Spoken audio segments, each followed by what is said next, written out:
পেশাগত জীবনের পাশাপাশি প্রিয় তারকাদের ব্যক্তিগত জীবন নিয়ে দর্শকের আগ্রহ কম থাকে না।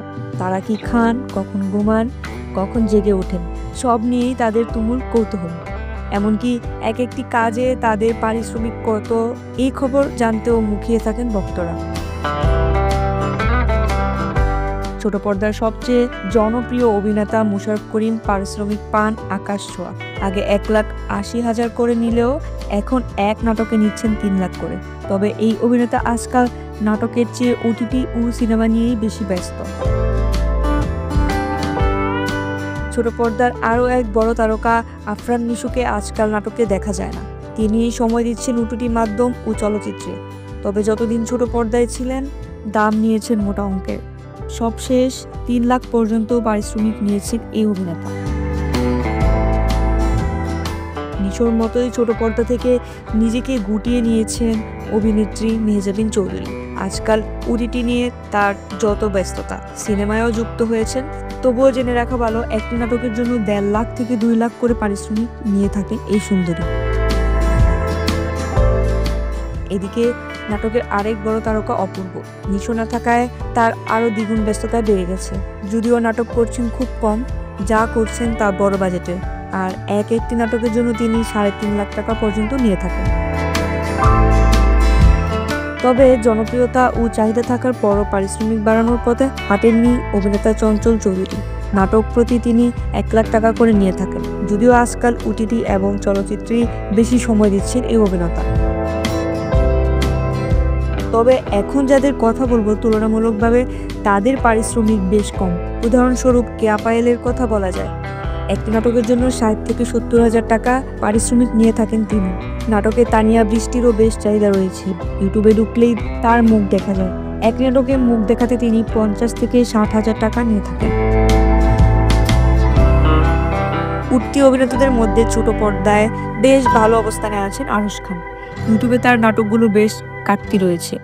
একটি নাটকের জন্য 40 থেকে 50,000 করে পারিশ্রমিক নিয়ে থাকেন এই অভিনেতা। বাংলা নাটকের জনপ্রিয় একটি নাম শামীম হাসান সরকার। বিশেষ করে আঞ্চলিক ভাষার নাটকে তাকে বেশ দরকার মনে করেন প্রযোজক পরিচালকরা। শামীমও বেজায় ব্যস্ত এসব নাটক নিয়ে। নিশ্চয়ই জানতে ইচ্ছে করছে শামীমের পারিশ্রমিক কত। Mango squad leader Shamim Hasan Sarkar 50,000 করে নিয়ে থাকেন একটি নাটকের জন্য।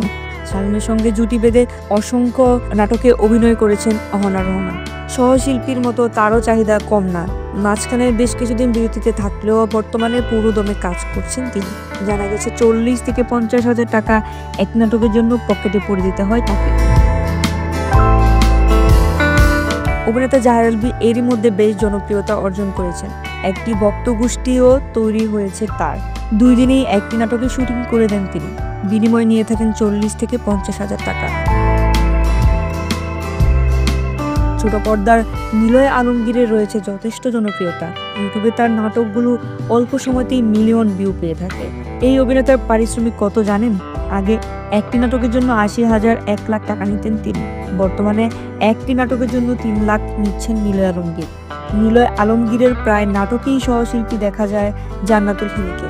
এরই মধ্যে পেয়েছেন বেশ জনপ্রিয়তা। পারিশ্রমিক বাড়িয়েছেন, বর্তমানে 60 থেকে 70,000 করে নেন নাটক প্রতি। নতুনদের মধ্যে অল্প সময় জনপ্রিয়তা পেয়েছেন সামিরা খান মাহি। তার নাটক মানে মিলিয়ন ভিউ। একটি নাটকের জন্য তাকে পেতে গুনতে হয় 50 থেকে 60,000 টাকা। অসংখ্য তরুণের ক্রাশ হিসেবে পরিচিত সাদিয়া ইমান। একটি নাটকে অভিনয়ের জন্য 50 থেকে 60,000 টাকা পারিশ্রমিক নেন তিনি। ছোট পর্দার আরেক সুন্দরী টোটিনি। কাজ করেছেন অনেক, তবে যাই করেন সে সবই পায় জনপ্রিয়তা। একটি নাটকের জন্য 50 থেকে 60,000 টাকা নিয়ে থাকেন টোটিনি। অভিনয় শিল্পীদের মধ্যে আজকাল বেশ নির্ভরতার সঙ্গে উচ্চারিত হয় খায়রুল বাশারের নাম। চরিত্রকে জীবন্ত করে তুলতে জুড়ি নেই তার। একটি কাজের জন্য 70 থেকে 80,000 টাকা নেন তিনি। খায়রুল বাশারের পাশাপাশি নাটকের আরেক জনপ্রিয় নাম ইয়াস রোহান। স্বপ্নজাল সিনেমা দিয়ে শুরু, তারপর খামির মিয়ার। নাটক করেছেন অনেক এবং অল্প সময়ে জনপ্রিয় হচ্ছে সব। তাই বর্তমানে তার চাহিদা অনেক। তাই নাটক প্রতি 70 থেকে 80,000 করে নিয়ে থাকেন।